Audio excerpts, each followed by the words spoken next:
always been able to remember more about my childhood than most people remember about theirs. The Life and Times of the Last Kid Picked was the first in the series.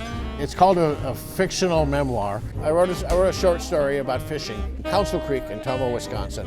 And I realized after I'd finished the story that there were a number of other things that kids did in those days, which they either don't do anymore or they don't do unless their parents sign them up and buy them a uniform. It revolves around the games and activities that kids got involved with in the 50s, early 60s, before parental supervision took over and occupied their lives and schedules. It's a book about freelance childhood. My sequel to that is Fat Vinny's Forbidden Love, which is totally a novel about coming of age and learning about sex in 7th grade in a Catholic school in a small town in Wisconsin. After that, They Shot Kennedy takes place in high school. I have changed the name of the character, but I haven't changed the voice of the character. In They Shot Kennedy, my hero is Franklin Roosevelt Cribbs, known to his friends as Cribbsy. It really focuses on how people can be so absorbed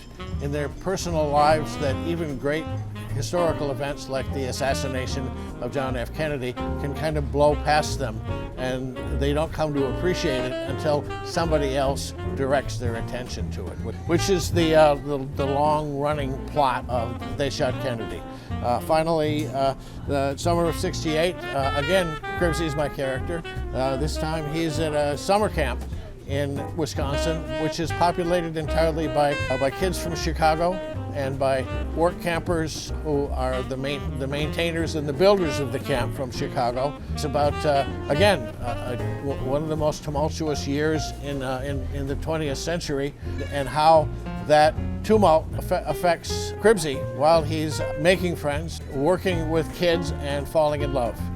He's smart, he's funny, he's curious, and he has a perspective on things that is probably more perceptive than most kids his age. He would be 18 or 17 at the time. Cribbsy is, I guess, put simply, he's what I would be if I had been a little bit more self-aware when I was his age.